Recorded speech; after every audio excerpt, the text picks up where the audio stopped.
Bulletcast for life.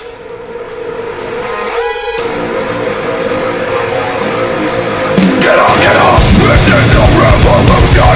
This is our time to rise! Look deep within your mind, look deep into the hate in my eyes! We are the elite, and you are the weak! No matter how hard I fall, I'll get back up on my feet! Red alert, this is gonna hurt! When your face is in the dirt, you'll know your death is what I seek! We are the elite, and you are the weak! And I will always get back up on my feet. Why are they alive? When you are the weak. When your face is in the dirt, you'll know your death is what. Yo, what's going on, ladies and gentlemen? It is I, the microphone Messiah, Phillip Brandon, joined by the Canadian Destroyer BT, Brandon Tanguma. We are here to recap another week that was in the world of professional wrestling. Brandon, what's going on, man? Hello, everyone. We're here. Another week. Wrestling, talking stuff.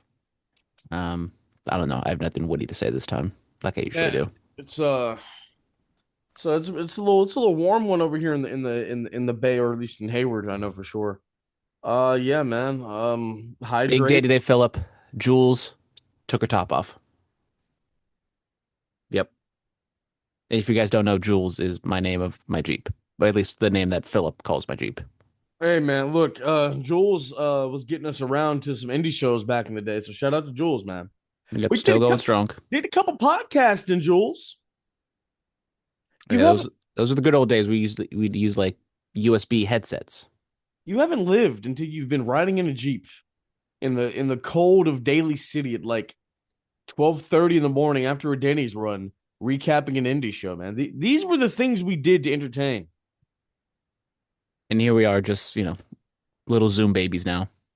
We're all Yeah, man, pretty we did. pampered. We see each other actually in person, what, maybe 4 or 5 times a year now? Yep, instead of, almost once a week when we either go to your house or go to Chabot. Man, yeah. Shout out to Chabot. They really did the damn thing for us for quite some time. But nonetheless, we're here to recap the week that was in pro wrestling. WWE apparently has paid for Conan's second leg amputation. Knew about the first leg amputation, didn't know about the second one. Yeah, this news comes from your boy Vince Russo. So Vince Russo says, "Hey, bro, apparently I was smartened up, bro. Conan has had a second leg amputated, bro. And WWE paid for it, bro. Good for them, bro." These are the exact quotes. That was an exact quote. I can confirm that. But shout out WWE. As much as we might crap on them like as a company and a business. Well, who was we? I said okay, maybe we as a wrestling community sometimes might look down upon maybe not Phillip, but they still take care of the wrestlers at times. And they're doing Conan right. He's with AAA, and I don't know exactly what was it like a diabetes thing of like the leg amputation? I don't know exactly what I'm caused not exactly it, but sure. Because what's his face had his leg amputated recently also. Buff Bagwell. Buff Bagwell, yeah, Buff the Stuff. So but both, I mean, Jesus. I mean, I hope Conan makes a speedy recovery. I'm not sure what the recovery takes for that, but just hopefully he's doing well. He's out of pain. From what I've heard is I don't want to say he's not doing well, but he's just, he's struggling because it's when you lose both your legs, you have to like learn how to walk, learn how to like basically like live again because you take things for granted when you don't have your legs. I guess they couldn't. Oh, man, I wonder if there was something else they could have done. I mean, obviously, if there was something else they could have done to save it, they would have saved the leg and not just cut it off. But yeah, man, he's a piece of Conan, bro. A very influential talent that a lot of people don't give enough credit to, man. Before WWE acquired AAA, he was really the go-to guy for a lot of guys to get in contact with and go down there and show their craft. Yeah, man, speedy recovery to Conan. WWE lawsuits update. Yeah, we had a big update for both the ongoing TKO lawsuits with the shareholder meeting or the shareholder suit, where that one seems to be going to they're just gonna settle out of court. That one's not going any further. So, I mean, pretty much what you'd expected. The shareholders looking to get more money out of TKO because what they thought was they didn't get the best possible deal when WWE signed the deal with TKO. And then the other one, the Janelle Grant Vince McMahon lawsuit, that one is heading to arbitration. So what that means is it's not going to go down in a typical trial format. It's going to go to arbitration. So basically all the not findings, because there's a lot of stuff that's already public, but it's just kind of going to go behind closed doors, and so we're not going to get any more information out of it. Most likely that's going to also end with some sort of settlement or a payout. So uh, So we're settling out of court, not going to trial. yeah, so basically both of these lawsuits that we've been paying attention for like the last year seem to be coming to an end. Yeah, well.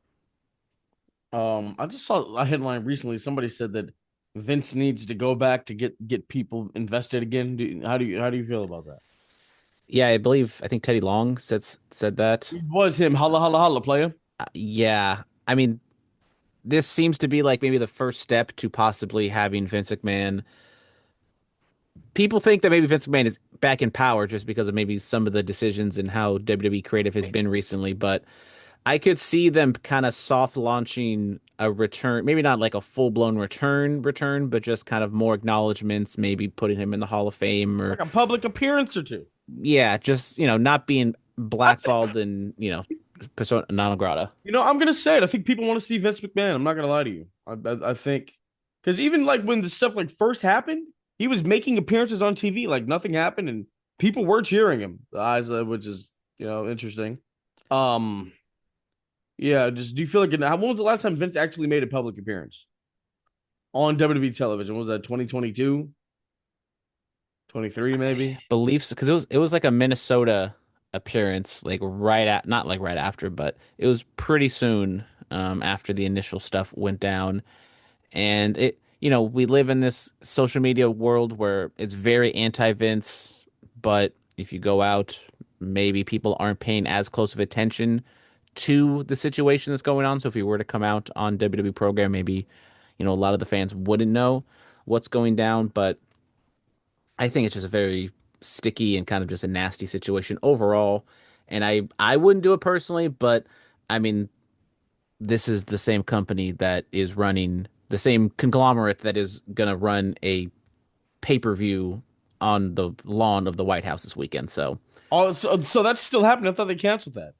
oh nope, it is going to happen this Saturday. Everything is built. It is I know going to go there down. there are some WWE talents scheduled to appear, and I heard somebody say, "What's more American than Ultimate Fighting at the White House?" I was like, I mean, I don't know if that's defines America, but all right.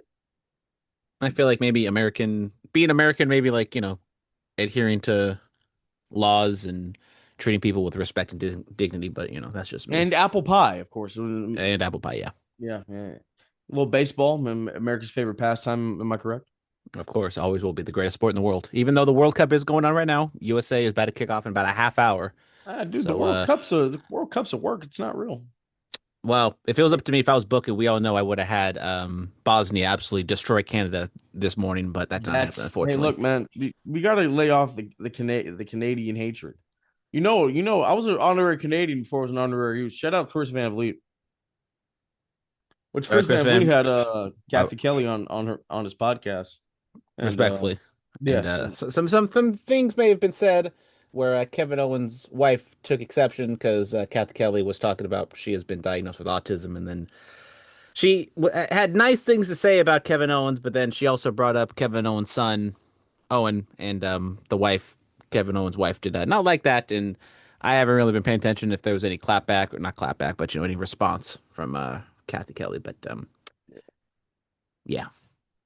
in other news, CM Punk may be moving to SmackDown. This was like a wild week for CM Punk rumors. It was started earlier in this week. Some nameless, faceless Twitter thing was tweeting out stuff about like CM Punk like not being happy with WWE creative or creative not liking CM Punk, whatever, just absolute BS. But for whatever reason, the internet kind of ran with it.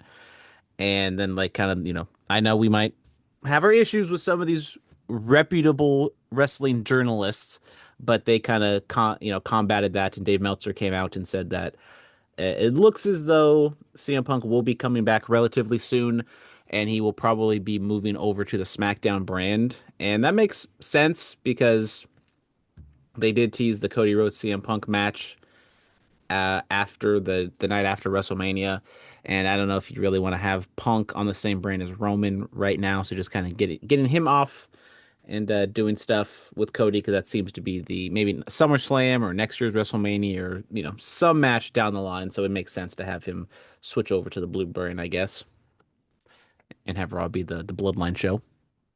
I mean, of course. It's funny how like those accounts tweet out things and then people go and believe them, but when like credible accounts tweet things, I don't know, that doesn't seem real. It's like people want to believe, like, trust me. Would I love to see CM Punk back in AEW and like have a run because I feel like maybe CM Punk is a little more watered down in WWE? Sure. But let's be honest, guys, that's not going to happen. He's not going back to AEW anytime soon, if ever. He's perfectly fine in WWE right now. He's making a lot of money.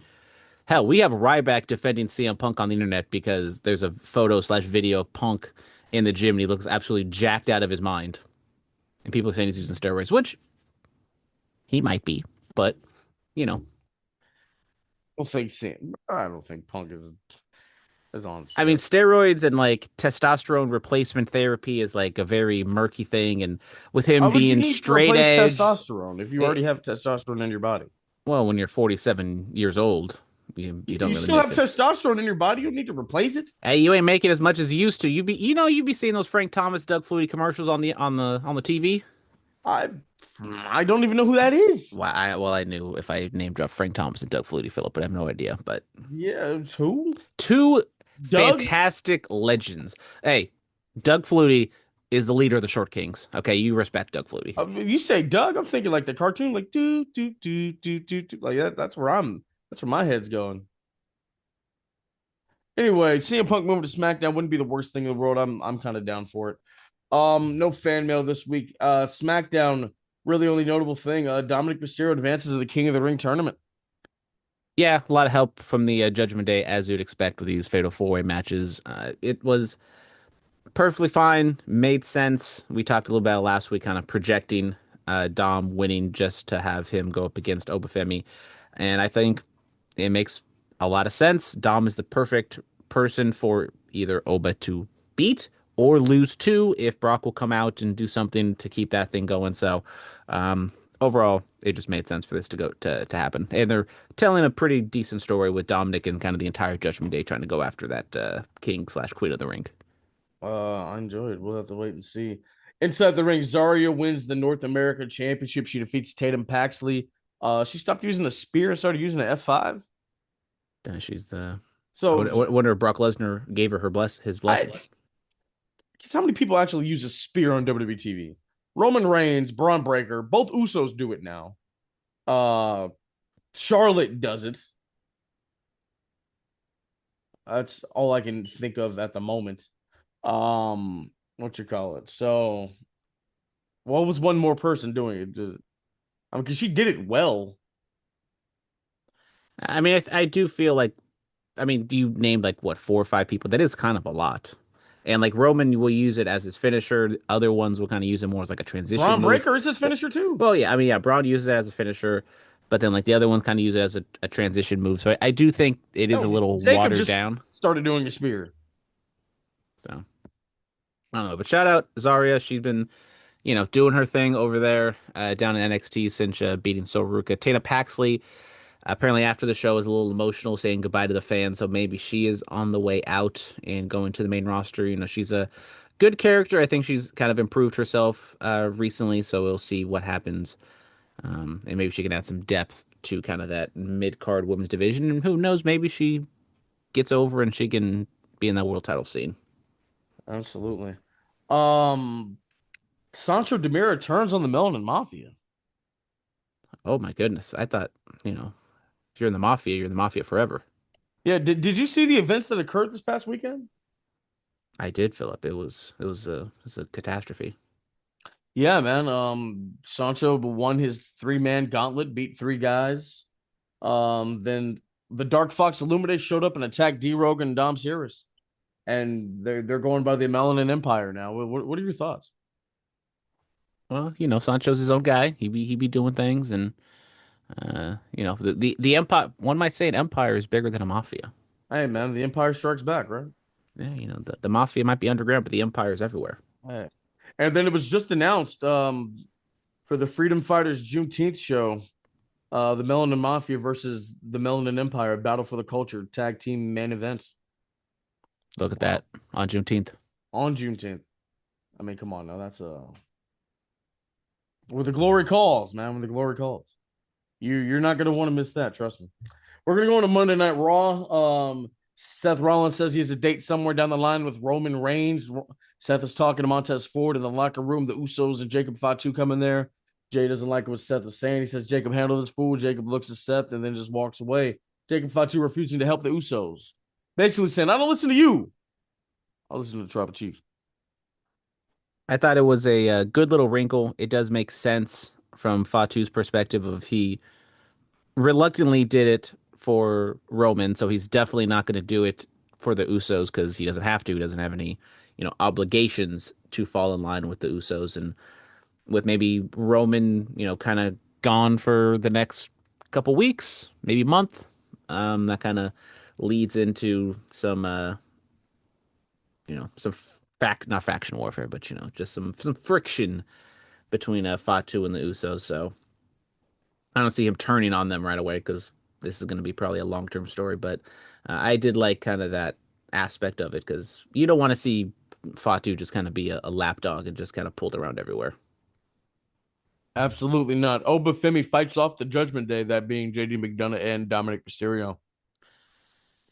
I thought this was just a fantastic segment, promo from Obafemi. I think this kind of showcases why he is probably the top prospect in WWE right now. Because you'll see his size, you see his aura in the matches and everything. It's like, okay, yeah, he has the physicality, but he can still carry a promo and talk with some of the best people on the roster. And I think that kind of showcased in this match. And I'm not a big fan of like the stand in the ring for 10 minutes by yourself promo, but God bless him, he did it. And this was, I think, the first one he really did, and I thought he carried it quite well. I And love he, those, man. You I mean, remember when Hunter used to start off Raw with like a 20-minute promo? We need to bring those back. well, or yeah, when we do the Authority kicks off Monday Night Raw every single day, every single I'm week. talking about like even like during the quote unquote reign of terror, which I watched a video about it, really breaking it down. I mean, My guy had like 4 title runs in the span of that like 2.5 year period, and the longest one was 9 months. Could you imagine if he had held the title for like as long as Roman did? People would have lost their minds. There were breaks in between, guys. It wasn't that bad. People calm the hell down. yeah, I mean, if you think of like the quintessential person or times that these things would happen, Triple H is always in the center of it because it was like in the Attitude Era, it'd be Triple H and Stephanie. Then it was like the Evolution Triple H era, and then the Authority with Stephanie. So Triple H, as you said, does like a good long-winded promo to kick off Raw to Yeah, get because his TV time up. he was the only person that could do it. Oh, we'll have to go out there for 20 minutes to talk. Not a lot of people. Come on now.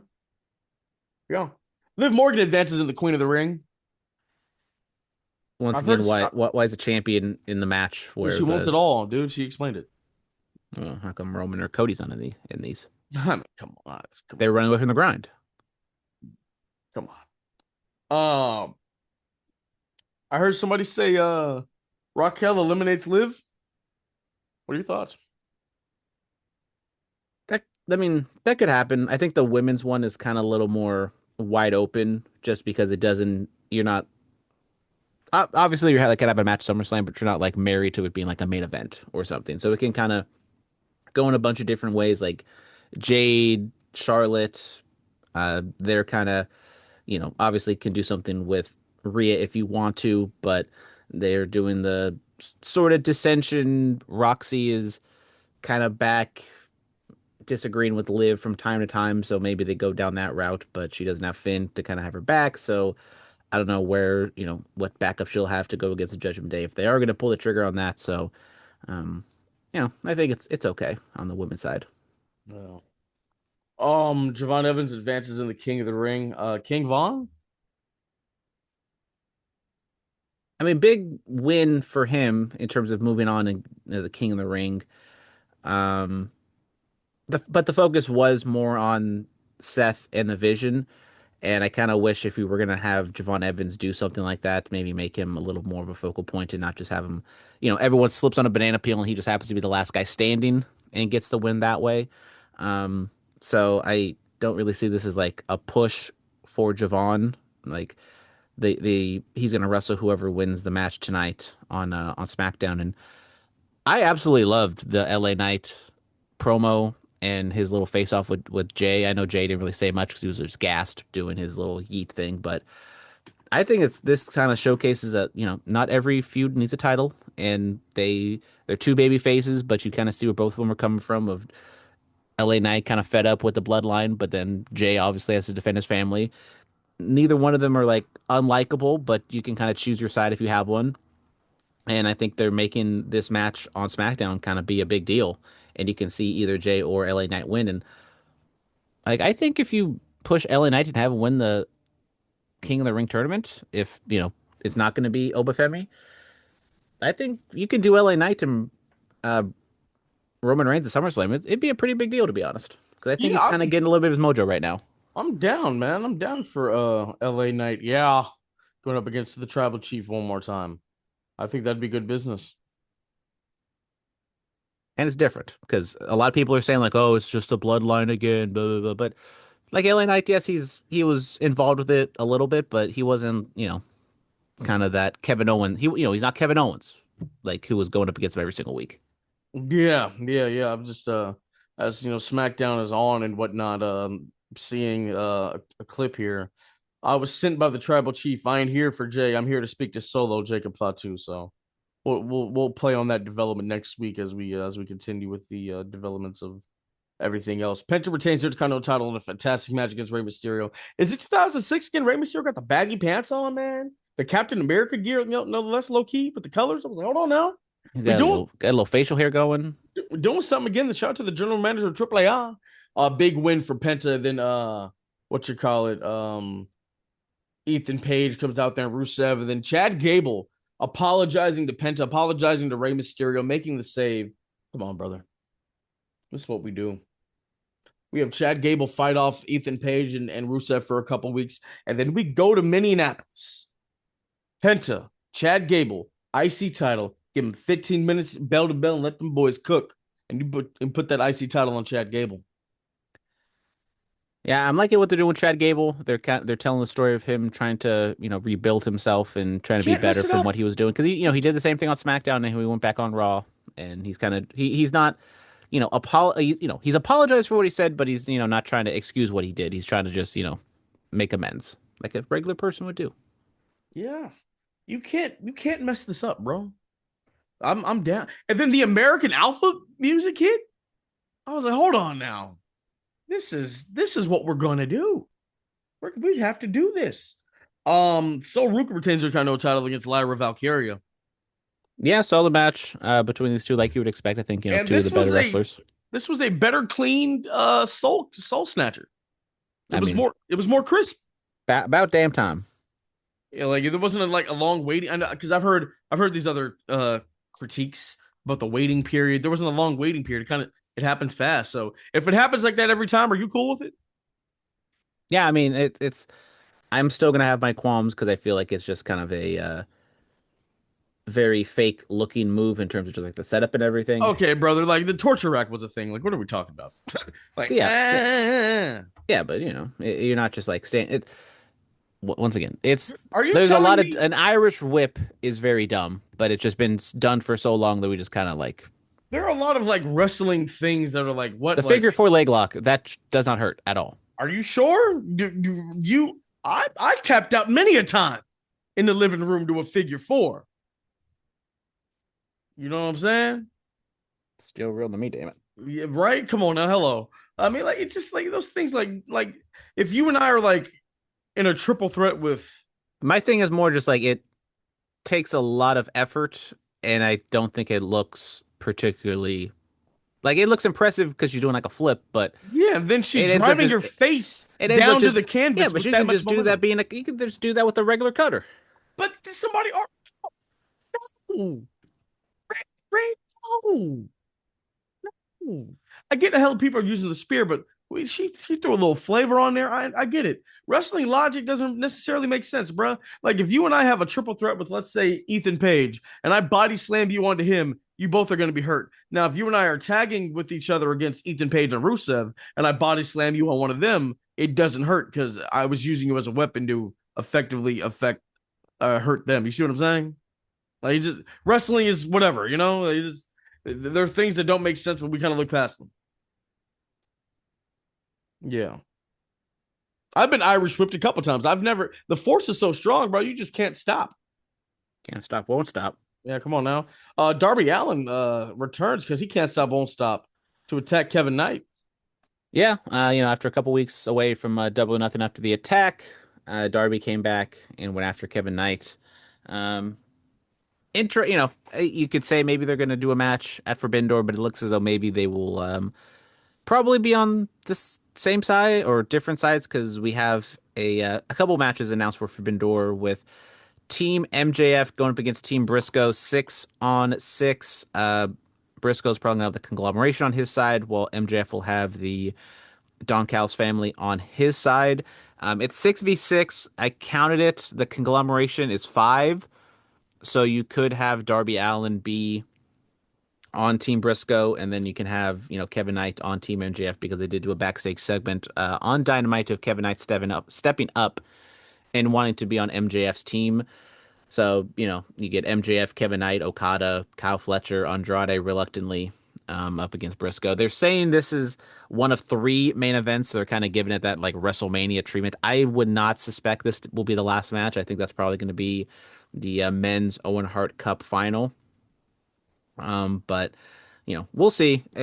Being that I'll be there in San Jose, I think visually it's going to be kind of hard to see 12 people in a cage at one time. But we'll see how that plays out. And it's probably not going to be like, your traditional on the ledge cage. It's probably going to be more like a Hell in a Cell type cage where it's, touching the ground because there's so many people. There's no way you can fit 12 people in a ring at one time.